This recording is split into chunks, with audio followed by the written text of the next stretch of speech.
Good morning. Here we are for another Oklahoma sunrise. Thank you for being with me. I appreciate you.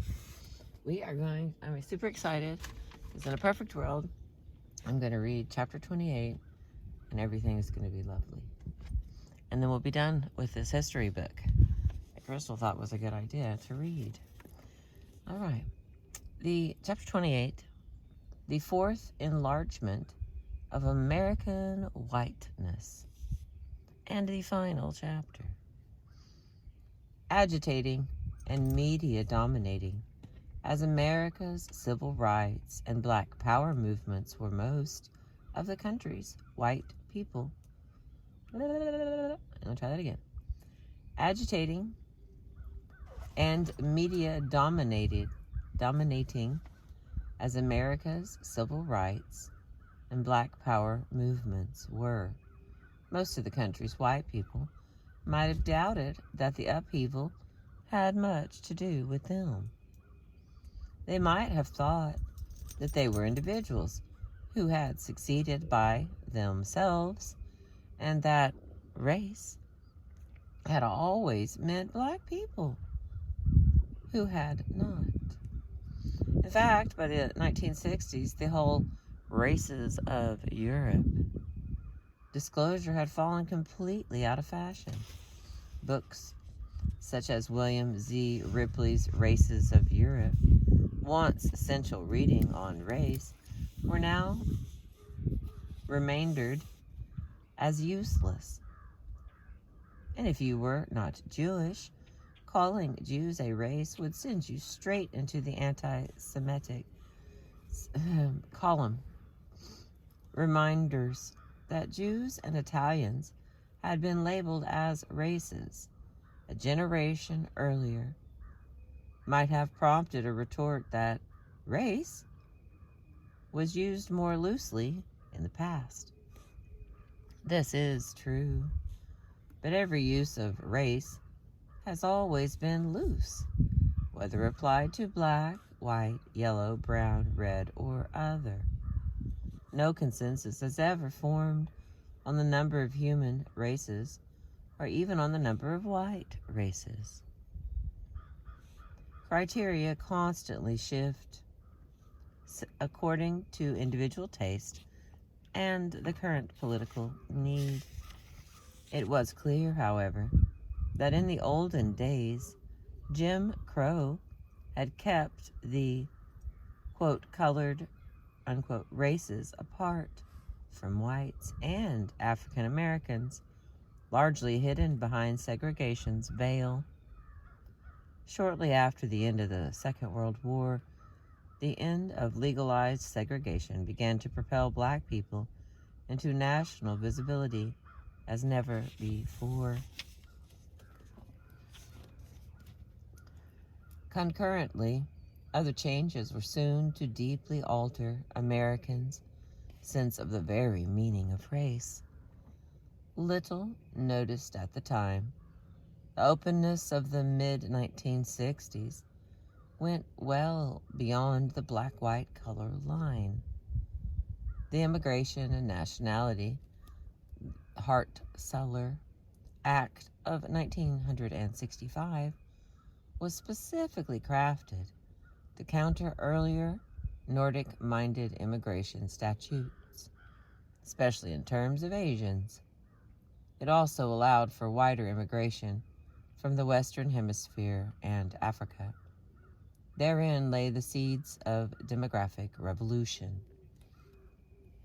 New immigrants of the post-1965 era, overwhelmingly from outside Europe, were upending American racial conventions.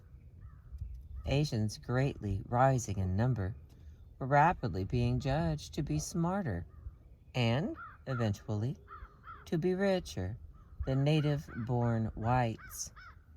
Latinos formed 13% of the population by 2000, edging out African Americans as the most numerous minority.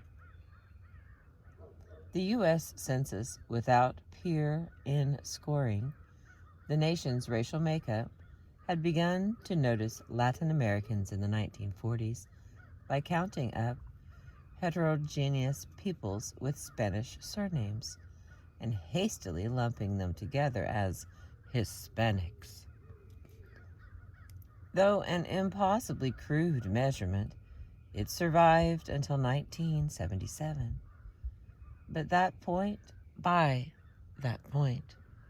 the federal government needed more precise racial statistics to enforce civil rights legislation. To this end, the Office of Management and Budget issued Statistical Policy Directive number 15. Here was a change worth noting. In the racially charged decades of the early 20th century, governments at all levels had passed laws to separate Americans by race. Though Jim Crow segregation was supposed to be separate but equal, in practice it worked to discriminate by excluding non-whites from public institutions, whether from libraries, schools, swimming pools, or the ballot box. The Civil Rights Act of 1964 and the Voting Rights Act of 1965 began to change all that, so that by the late 20th century, the rationale for counting people by race had morphed into a means of keeping track of civil rights enforcement. Statistical Policy Directive number 15 set the terms for racial and ethnic classification throughout American society by directing federal agencies, including the U.S. Census, to collect data according to 4 specific races: Black, white, American Indian, and Alaskan Native, and the last one is Asian Pacific Islander or Hawaiian. Was added later as a concession to protests. And one ethnic category, Hispanic or Latino, which is not racial. Elaboration was good for civil rights, but it opened up the way to chaos.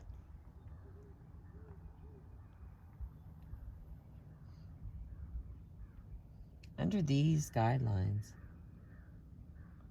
the Hispanic/Latino classification portended enormous turmoil.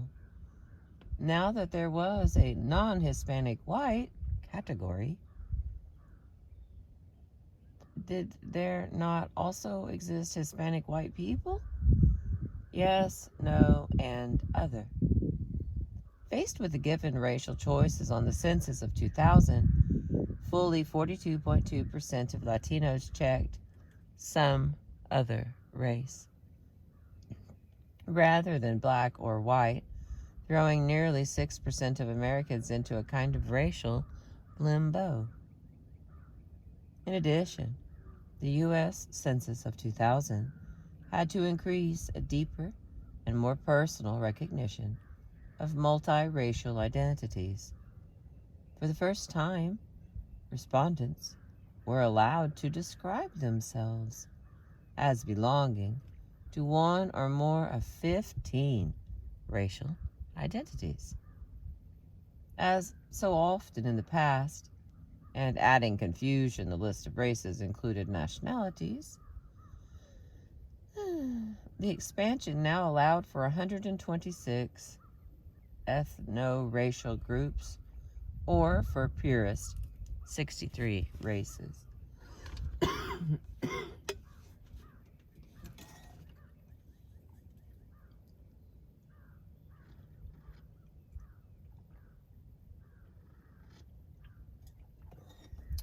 Oh, sorry. Coffee's good. Love my tank and tummy. So it says there's 63 races. How interesting. I didn't know that. Now allowed for 126 ethno-racial groups, or, for the purists, 63 races. It did not take much analytical ability to see that any notion of race lay so diluted as to lose much of its punch.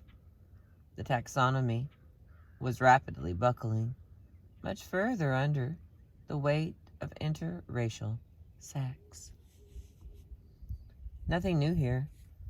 Americans' disorderly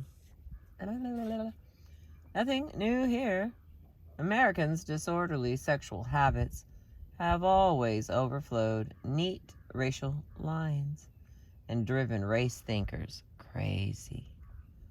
Asians and Native American Indians had the highest rates of interracial marriage, but others, including African Americans, now often married and had children with people from outside their racial ethnic group. By 1990, American families were so heterogeneous that 1/7 of whites, 1/3 of blacks, 4/5 of Asians, and 19/20 of Native American Indians were closely related to someone of a different racial group. With some 12% of young people currently calling themselves multiracial, it is expected that by 2050, 10% of whites and blacks and more than 50% of Latinos, Asians, and Native American Indians will be married to someone outside their racial group.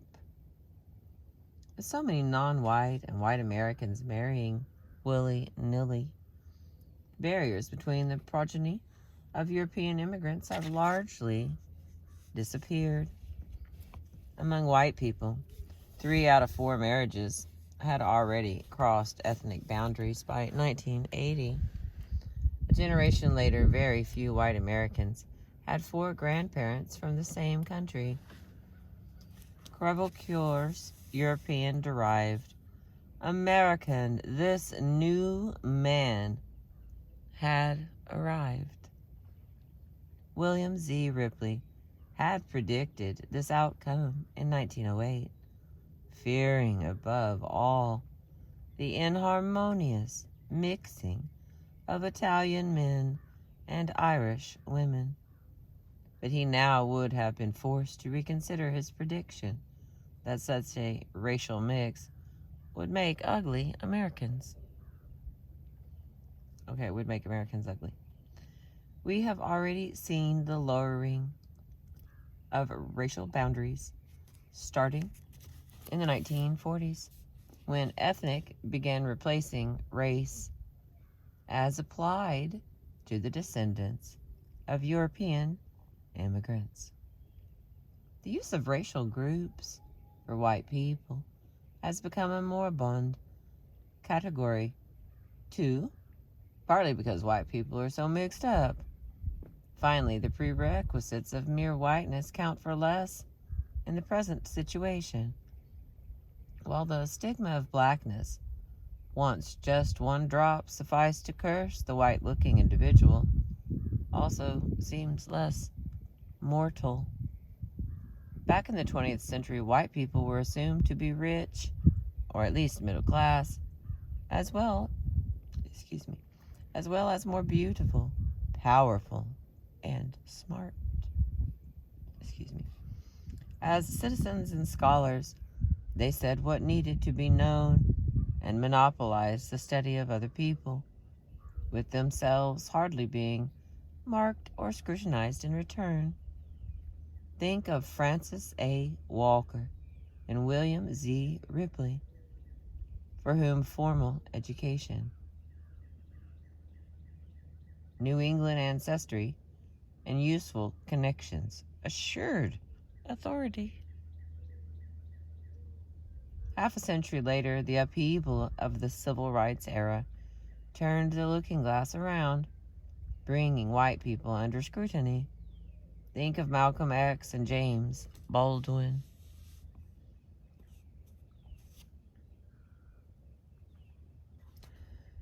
With the American South so fully in the spotlight during the Civil Rights Revolution, one of the earliest scrutinizers of whiteness came from North Georgia.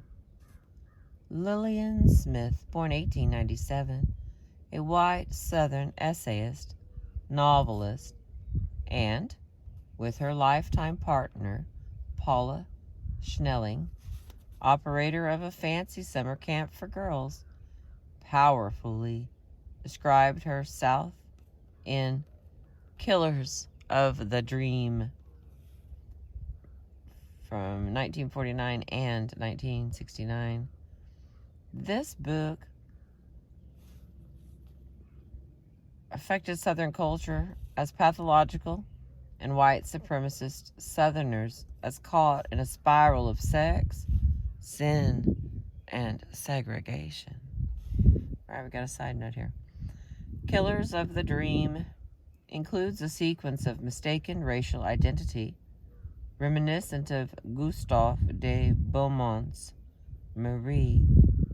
When young Lillian's mother rejects a child initially thought white, but discovered to be of color. Here was a book of wide influence that portrayed whiteness as morally diseased. Following Smith, two white Texan journalists turned a critical gaze on white people by passing as black. John Howard Griffin, from 1920 through 1980, dyed his skin black and traveled throughout the South, researching a magazine series published as Black Like Me. In 1961, an international bestseller, Black Like Me became a feature film in 1964. Gerda Lerner, then a writer, later a pioneering historian of women, wrote the screenplay. White Southerners in Black Like Me were indeed a perverted, disgusting crowd. The women dehumanized their black neighbors. The women dehumanized their black neighbors with the hate stare. The men's notions of blackness began and ended pornographically.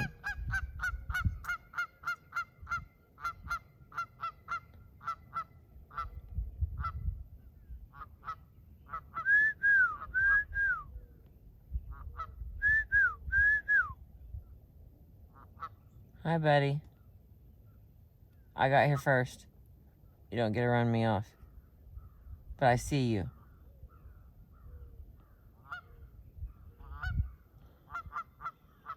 Okay, you've made your point.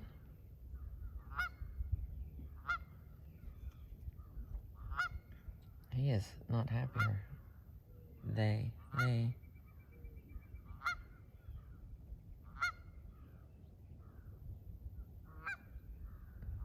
I've noticed when it comes to geese that they just want me to be quiet for a minute. Like, as long as you're gonna honk, I'm gonna keep doing it, lady. Don't know why this one's alone. Maybe that's why he's making all that noise.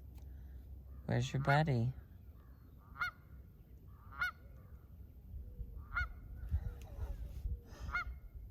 I got less than 10 pages left.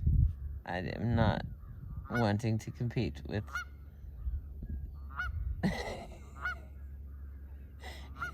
He's not even looking at me. He's watching the sunrise.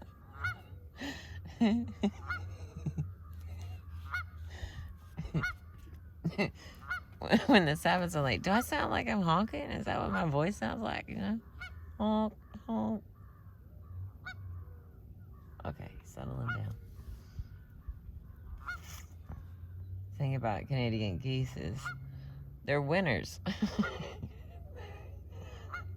They're not accustomed to losing. Okay, here we go. Whew. Then a writer, later a pioneering historian of women, wrote the screenplay. White Southerners in Black Like Me were indeed a perverted, disgusting crowd. The women dehumanized their black neighbors with the hate stare. The men's notions of blackness began and ended pornographically. Griffin, in turn, inspired Grace Halsell from 1923. Excuse me. Excuse me. Excuse me. Excuse me. All right. Grace Halsell, born in 1923, lived to 2000, who dyed skin turned her into a strange-looking black woman, but black enough to pass and to attract racist insult. In the North and the South, as she chronicled in Soul Sister from 1964, by the 1990s, whiteness was no longer the invisible norm, and the critical study of white people was burgeoning into an academic field in the mold of black studies. Critical white studies began with David R. Rodriguez. Here's the title. It's really very long. The Wages of Whiteness, Race, and the Making of the American Working Class in 1991, and Noel Ignatieff's How the Irish Became White in 1995. Seeing slavery and black people as central in creating 19th century white identity, these two books show how working-class European immigrants, Irish in particular, took advantage of being classified as white in the American context. Irishmen took control of workplaces, unions, and politics, crucial steps in their upward mobility. It soon followed that middle-class status transformed them fully into Americans. An abundance of books and articles dissecting the meaning of whiteness followed. Whiteness studies hold white race, ordinarily invisible in the black/white dichotomy, up to the light. In them it appears as social, not biological, a powerful social construct, letting whites think of themselves first and foremost as individuals. Although white people may exempt themselves from race, white privilege comes into view as a crucial facet of white race identity. At the same time, many other characteristics, class, region, gender, age, able-bodiedness, and sexual orientation all affect the manifestation of this privilege. Nowadays, whiteness studies analyze the porous nature of contemporary racial boundaries. In contrast to their 19th and 20th century counterparts, multiracial people may now claim their own separate categories. In former times, after her stint as a black person, Grace Halsell passed as an Indian and later annoyed Zionists with her commentary on Israel. In former times, however, one black ancestor, no matter how distant, could convey a permanent taint of blackness that made one a Negro, as in the case of Gustave de Beaumont's title character, Marie. Race was central to identity, and people were assumed to remain permanently where they were born, especially if their races were stigmatized. In In the words of Ralph Waldo Emerson, race is a controlling influence in the Jew, whom for 2 millenniums, under every climate, has preserved the same character and employments. Race in the Negro is of appalling importance. As we have seen, powerful men like Thomas Jefferson also bowed to the ideal of racial purity.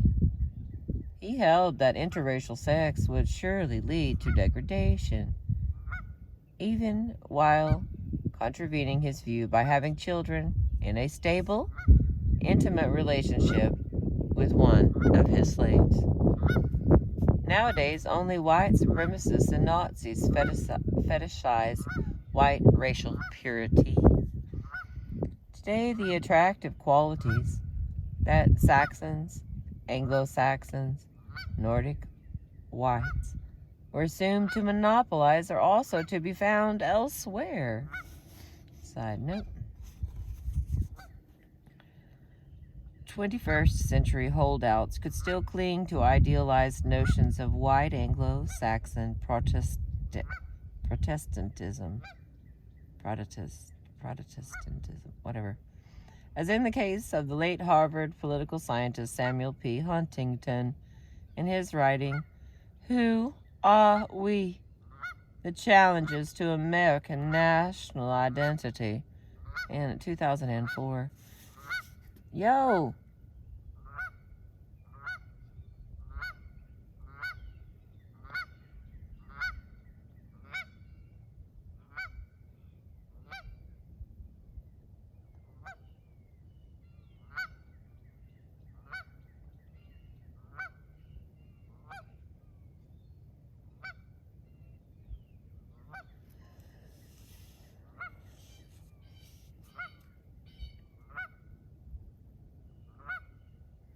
After a string of non-white Mrs. America, Jennifer Lopez and Beyonce Knowles are celebrated as Hollywood beauties.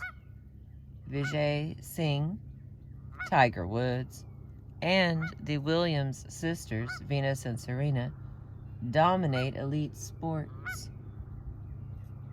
Robert Johnson, founder of the BET network, Bill Cosby, and the financier Alphonse Fletcher Jr. have made millions. Oprah Winfrey is rich and famous. Colin Powell and Condoleezza Rice have been secretaries of state, and Alberto Gonzales, Attorney General. Even more to the point of uniting power and beauty. Barack Obama is President of the United States. First Lady Michelle Obama, whose skin color alone would have condemned her to ugliness in the 20th century, figures as an icon of beauty and intelligence on the global stage. None of these individuals is white, but being white these days is not what it used to be. Thus, it is sensible to conclude that the American is undergoing a fourth great enlargement. Although race may still seem overweening, without legal recognition, it is less important than in the past. The dark of skin, who also happen to be rich, say people of South Asia, African American, and Hispanic backgrounds, and the light of skin from anywhere, who are beautiful, are now well on the way to inclusion. Is this the end of race in America?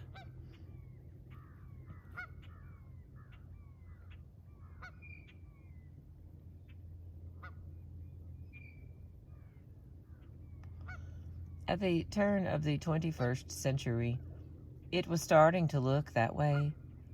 In 1997, the American Association of Physical Anthropologists argued the American government to phase out the use of race as a data category and to substitute ethnic categories instead. Geneticists studying DNA, the constituent material of genes that issues instructions to our bodies in response to our surroundings. We're also concluding that race as a biological category made absolutely zero sense. The habit of relating human heredity to the environment may be traced back to antiquity, but early 19th century racial thinkers turned the notion around, deeming race a permanent marker for innate superiority or inferiority. Not until the 1850s did the influence of environment on heredity get rescued, with Charles Darwin's On the Origin of Species. Darwin described a world much older than the biblical 5,000 years, reasoning that heredity was not fixed, that generation after generation, living things change in response to their surroundings.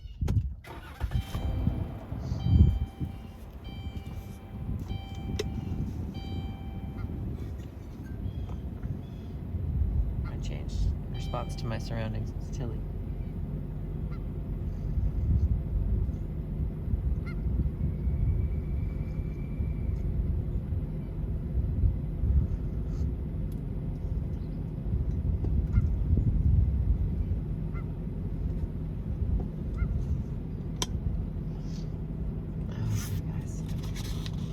We have 3 leaf pages left. They're so close to 10. Stay with me. Stay with me. Alrighty. I'm starting to think that Goose lost his buddy or something, his best friend, because he's being different. And also they're rarely alone, if you ask me. They always have a friend or two with them. I don't know why that one's by itself. I'll tell you all about that in a different video. Alright, back to the point.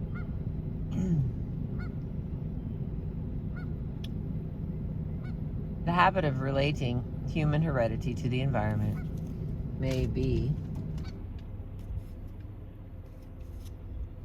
traced back to antiquity, but early 19th century racial thinkers turned the notion around, deeming race a permanent marker for innate superiority or inferiority.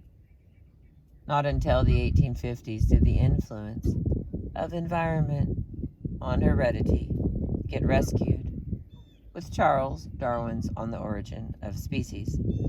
Darwin described a world much older. Okay, I didn't know I read this right. Darwin described a world much older than the biblical 5,000 years, reasoning that heredity was not fixed, that generation after generation, living things change in response to their surroundings. Race thinkers like Ripley selectively reinterpreted Darwinian evolution in the late 19th century, turning natural selection into a competition between unequal races. Similarly, eugenicists pitched in, reworking Gregor Mendel's discoveries on inheritance into a theory of racial unit traits, such as intelligence. In the early 20th century, all in the service of racial hierarchy. In 1953, the field of molecular genetics emerged with the discovery by James D. Watson and Francis Crick of DNA.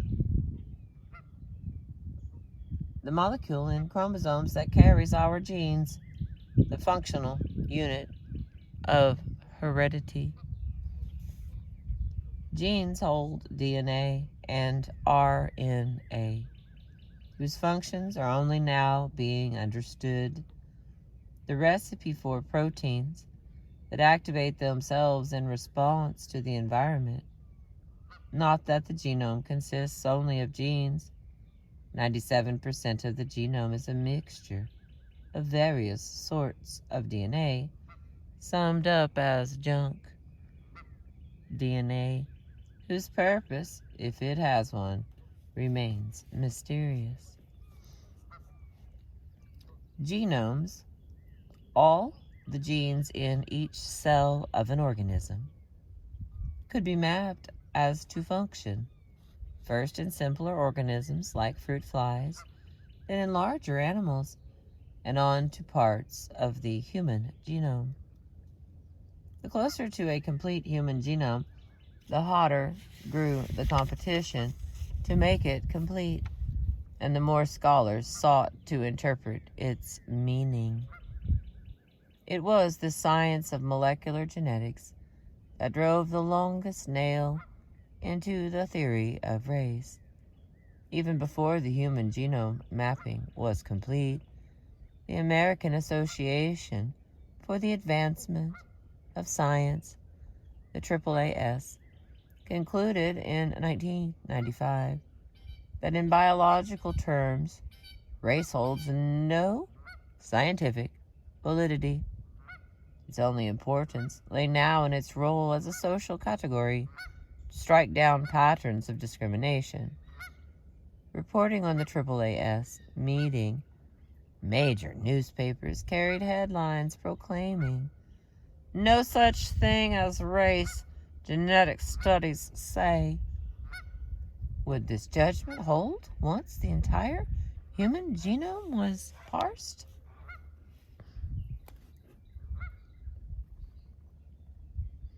In June of 2000, the race, then several years old, between the National Institutes of Health, which is government organizations, and Celera Genomics, which is a private company, was declared a tie by President Bill Clinton in the White House.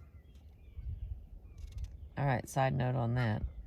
Strictly speaking, the human genome that had been sequenced was not the genome of every human being, for despite a similarity of 99% of our genes from one person to another, each individual's genome is unique.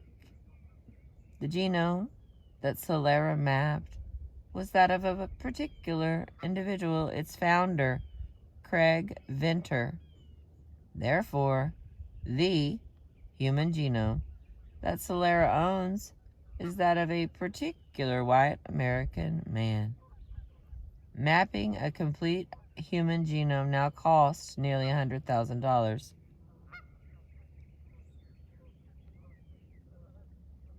So few are likely to know themselves to this degree, and Venter's gene sequence will represent the normal for some time to come. And end of that.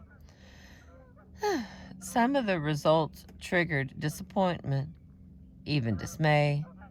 For example, humans turned out to have fewer genes than expected, some 40,000 genes.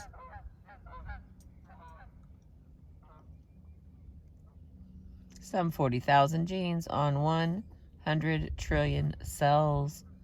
Rather a letdown for those expecting the more extravagant number of 100,000, as befitting such a smart species.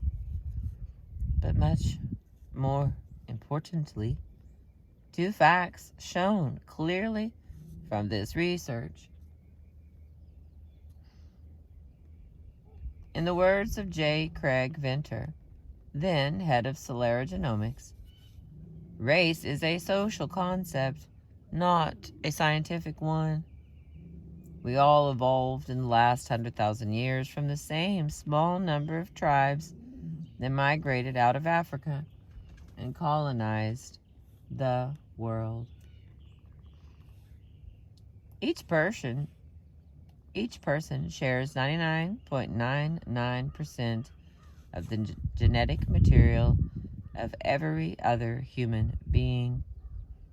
In terms of variation, people from the same race can be more different than people from different races. And in the genetic sense, all people and all Americans are African descendants. President Clinton closed his remarks in 2000 with an unequivocal statement. In genetic terms, all human beings, regardless of race, are more than 99.9% the same. What that means is that modern science has confirmed what we first learned from ancient faiths. The most important fact of life on this earth is our common humanity. Press coverage amplified this news. Subsequently, an intriguing discussion on race and genetics has been afoot among Jews.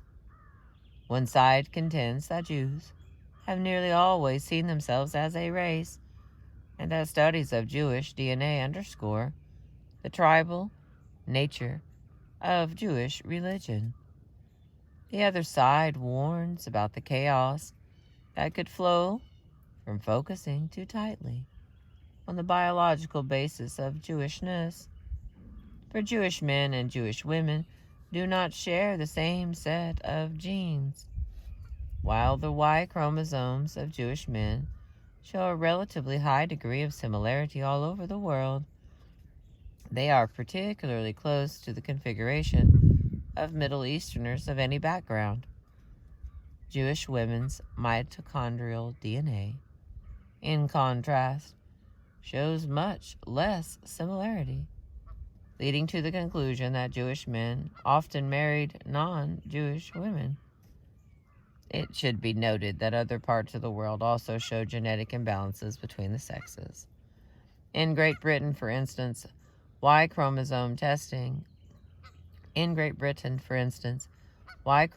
testify to the historical presence of male Vikings, while mitochondrial DNA remains more solidly Celtic, the pre-Roman genetic configuration of the islands as a whole. Treating Jewishness as something in the genes risks fissuring an already heterogeneous community. The biological meaninglessness of classifying people according to race remained the scholarly consensus until about 2002. Then research came to light that sought to lump DNA patterns by population groups. This work produced a theory that DNA falls into 5 major groups: Africans, Europeans and Middle Easterners, East Asians, Melanesians, and American Indians, which happened to correspond more or less to those of Johann Friedrich Blumenbach and the popular views.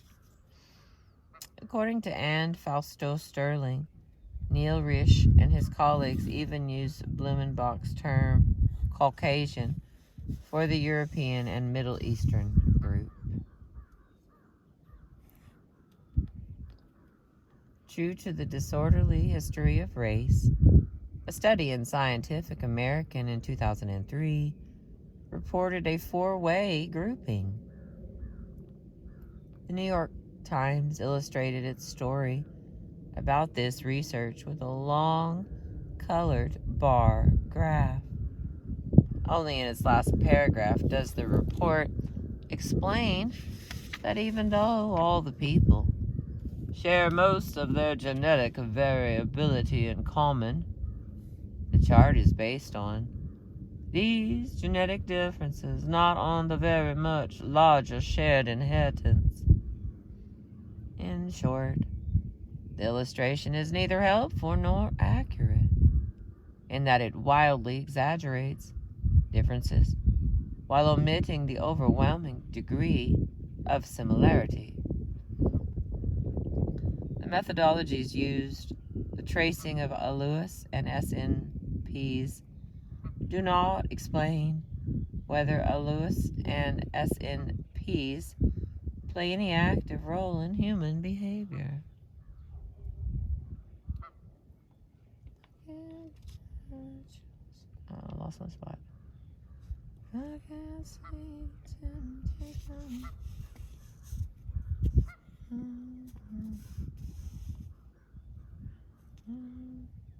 Really? There it is. Okay. True to racial thinking, differences were stressed and similarities played down. The idea of biological race was reemerging as genetic science. This sort of reinterpretation seemed eerily familiar. Liberal social scientists and geneticists feared that some geneticists were once again searching for genetic causes underlying diseases like diabetes and cardiovascular disease that reflect racial disparities, likely rooted in injuries of class and history. Lost in that speculation was the certainty that those diseases stem from a complex interplay between environment and the interaction of many, many genes.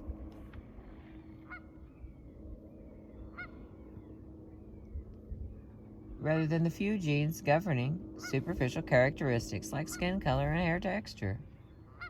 Furthermore, rather than addressing poverty, social disarray, and unequal access to health care, genetics could reinforce the class and race status quo, thereby echoing the hereditarian gospel of early 20th century eugenics.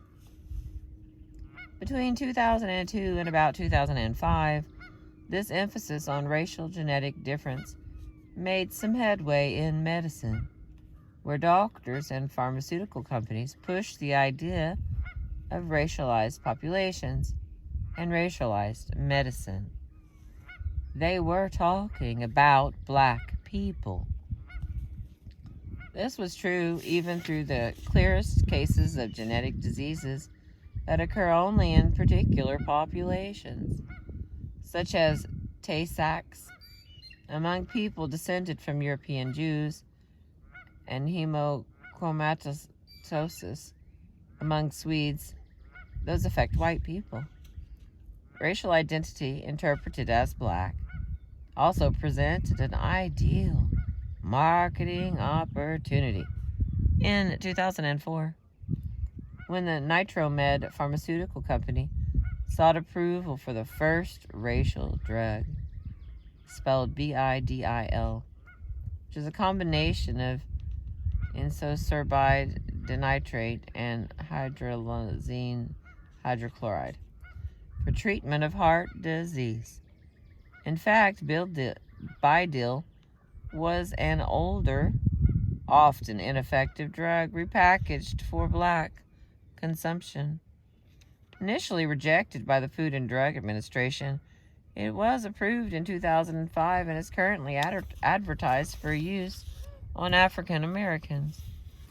As a combination of two drugs available generically, pays off nicely for the company. Bidil does help some patients with heart disease, although it is currently being marketed only to one sector of society.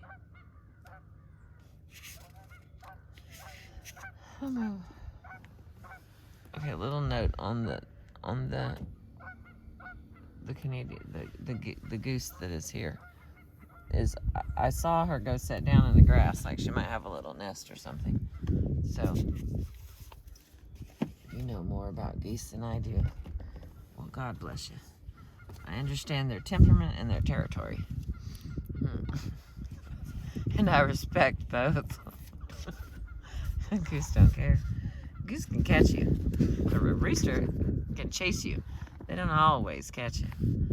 They often do, but they don't always. A goose will catch you every time. Don't mess with the geese. That's what I'm saying. All right. I'm so excited. I'm getting giddy because there's only like one page left.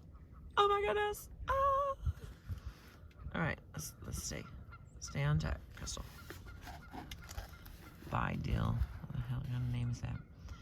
Okay, arguments over race in the human genome have subsided of late, leaving us with some intriguing data about personal appearance. Prevailing racial schemes now rest once again on concepts of skin color, hence black people and white people. But widely recognized is the fact that not only are black people actually various shades of brown and yellow, but so too are white people, merely somewhat lighter and often with a lot more pink. As Blumenbach realized in the late 18th century, one group's skin color shades gradually into another's. There are no clearly demarcated lines. Some people who identify as black may have lighter colored skin than others who identify as white. Siblings with the same mother and father can display a range of skin colors. Race may be all about pigment, but what makes people's skin light or dark? Skin color is a byproduct of two kinds of melanin, red to yellow, pheomelanin, and dark brown to black, eumelanin, in reaction to sunlight. And several genes interact to make people light or dark, reddish, brownish, or yellowish. Ancient scholars were wiser than they knew when they related skin color to climate. Today's biologists concur. Sunny climates do make people darker skinned, and dark, cold climates make people light skinned. How much of which sort of melanin people have in their skin, and to what degree it is expressed, depends entirely over time on exposure to the sun's UV radiation, ultraviolet radiation, UV rays. Melanin both protects against excessive ultraviolet radiation and allows sufficient UV radiation to enter the body. Too much UV radiation causes skin cancer and can lead to death. Two vitamins, D and B3, which is folate, play crucial roles. Vitamin D and vitamin B3 also serve life's central activity of childbearing. Insufficient folate impedes the growth of bone marrow, encourages neural tube defects, and disrupts the production of new cells, causing birth defects. UV radiation does not simply destroy, however, it also creates vitamin D, crucial for calcium absorption and bone growth. Not enough vitamin D from sunlight prevents the absorption of calcium, weakening the bones. In terms of reproduction, skin color manifests the balance between enough darkness for DNA synthesis and enough lightness for vitamin D absorption. As people have migrated around the world, their skin color has adjusted. Our species originated in Africa some 1.2 million years ago, evolving from primates like chimpanzees. Chimpanzees, like most other animals, have light skin under dark hair. Shedding that thick coat of hair, humans quickly developed dark skin, and they stayed dark until leaving Africa for cloudier territory about 100,000 years ago. When residents in dark, wintry regions like Northern Europe and Northern Asia required another color change, this time from dark to light. Light-skinned Europeans and light-skinned Asians lost pigmentation through different genetic processes in Europe and Asia. People can change color through natural selection fairly quickly.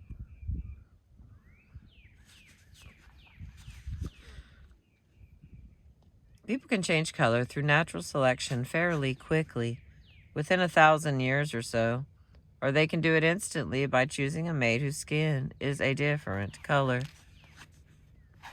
In an odd way, the weird theories of the mid-20th century Nation of Islam held a grain of truth within a nutty overall scheme.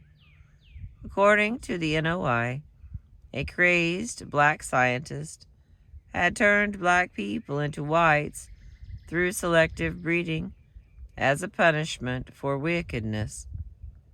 No such scientist existed, but whiteness out of blackness actually occurred over the course of thousands of years and residents in different climates. Those in polar regions, for instance, have turned darker again over time for protection against strong ultraviolet radiation.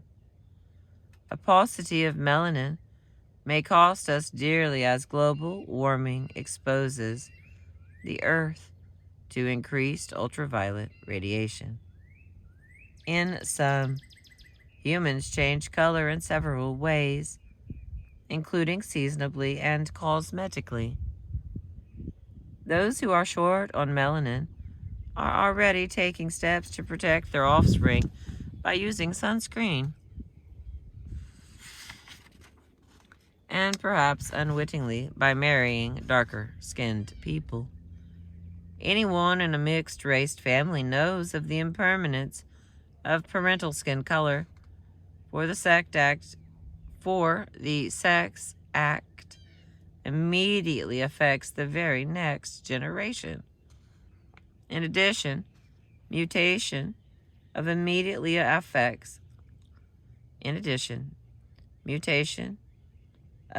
SLC24A5 gene of human chromosome 15 can quickly and simply make skin more or less dark.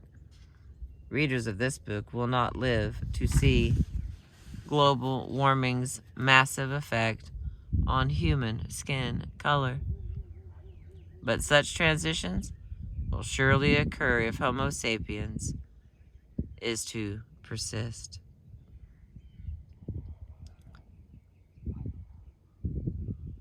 Finally, then, what can be said about skin color and race?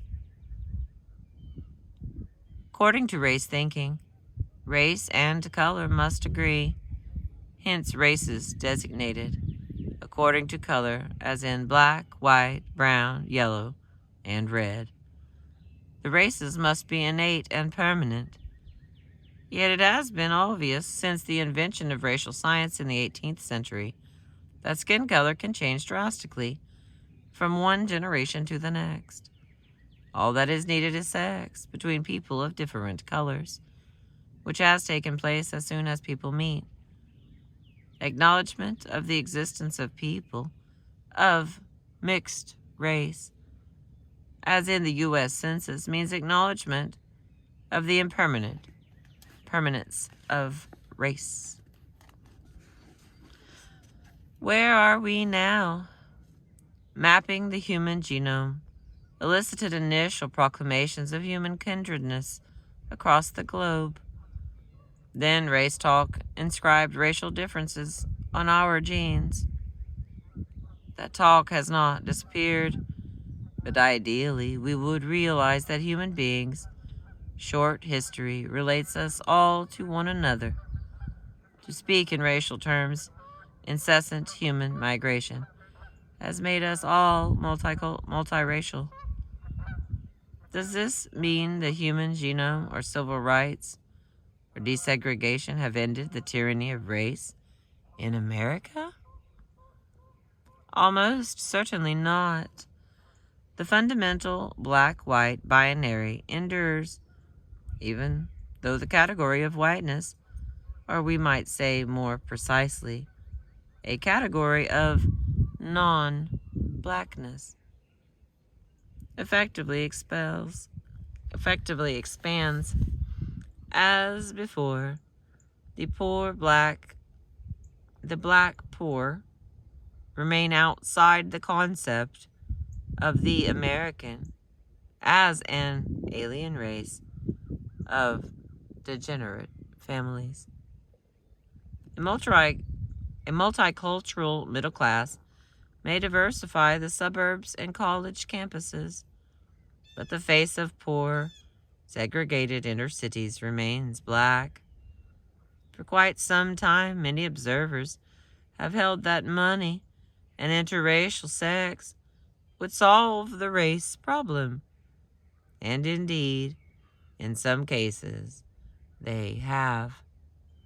Nonetheless, poverty in a dark skin endures as the opposite of whiteness, driven by an age-old social yearning to characterize the poor as permanently other and inherently inferior.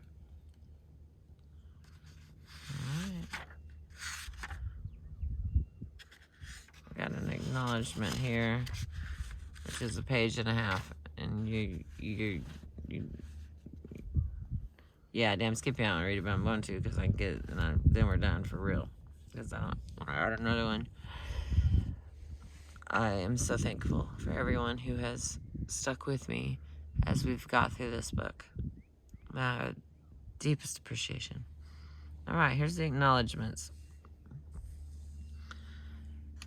Page and a half. I have worked on this book too long and in too many places to craft adequate acknowledgments, but I know I owe thanks to many people and institutions and must make a sincere try.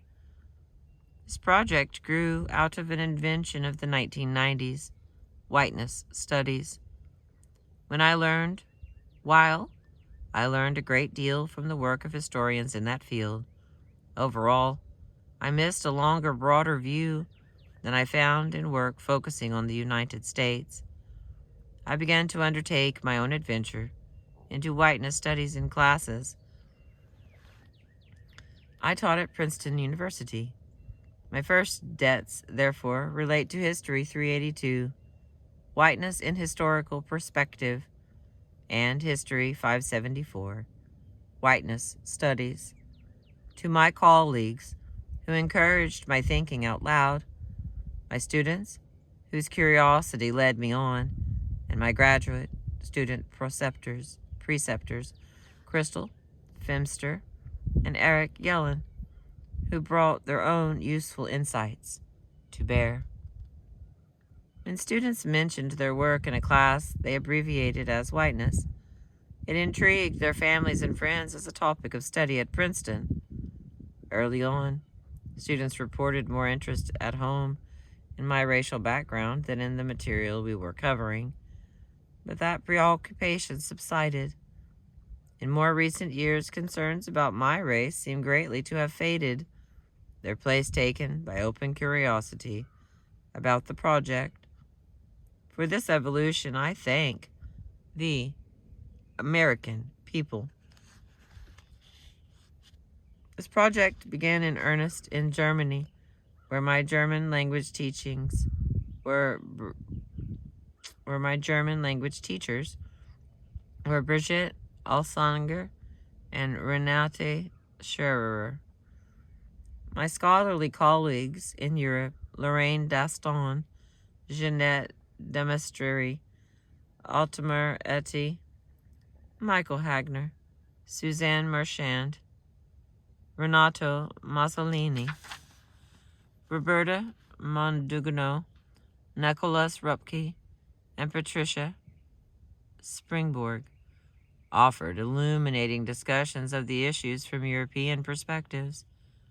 In the United States, I have benefited from conversations and correspondence with Hans Arsleff, Priscilla Barnum, Ben Braude, David Bryan Davis, David Cannadine, Hazel Carnby, William Clark, Linda Coley, John Hope Franklin, David Freund, Gary Gerstle, Robert Gordon, Annette Gordon, Reed, Anthony Grafton, Lanny Gunyer, Matthew Gertrull, Walter Johnson, Chin Chow, Michael Kavak, Mary Kelly, John Kenfield, Mary Lou Kirsty, Max Corteperture, Stephen Kotkin, Bruce Levine, Bernard Lewis,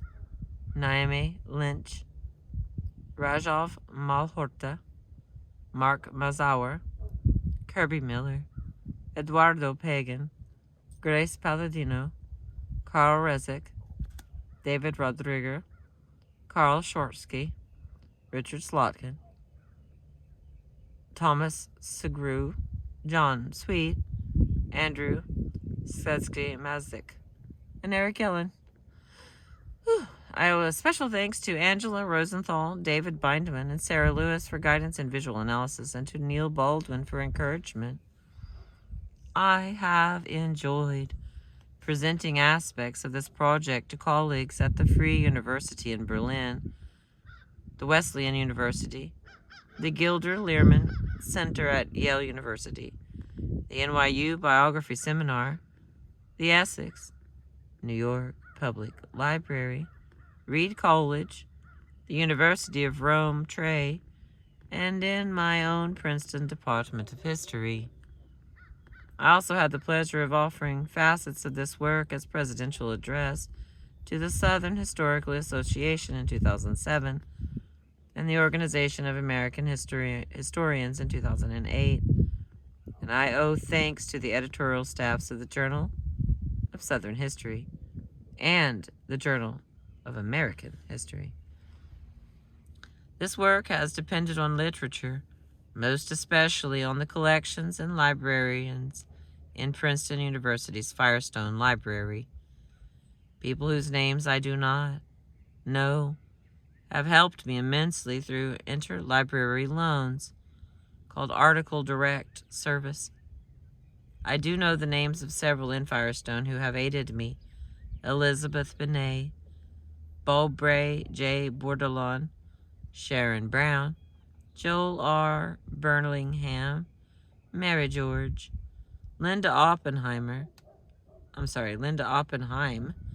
Anna Lee Pauls, Sandy Rosenstock, Dawn Simon, and Dawn C. Skimmer. Thank you. Working often outside Princeton and New Jersey, I also appreciate the useful resources of Google Books.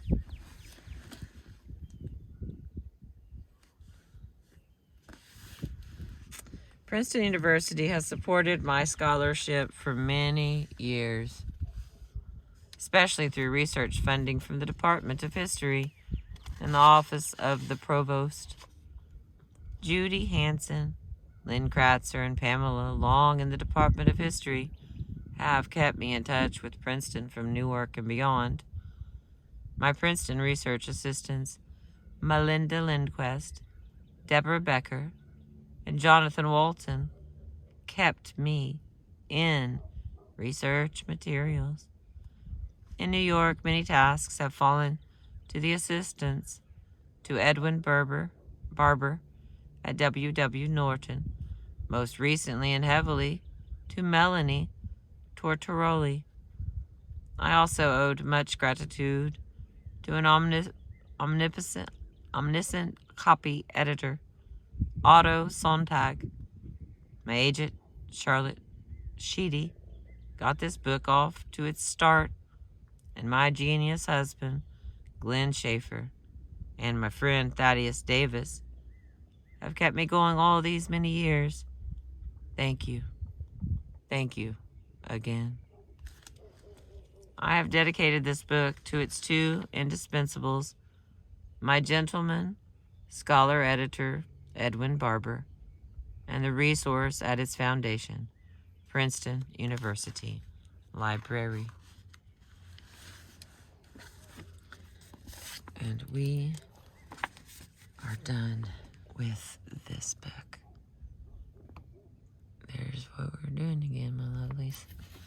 And since we're at the end, I'm going to show you I'm gonna try to show you her picture again. There she is. The lady who did all this. I could read it to you. Alright. Oh my goodness. I get to put that book on my little shelf with my 30 other books. And just stop thinking how I hadn't finished it yet. Oh, it's a good day. Hallelujah. Thank you for letting me share some history with you. I have obviously learned a lot, and I hope that you've learned a thing or two to talk about with friends and family or to research. Please remember to subscribe and like. I appreciate you for being with me. Good morning.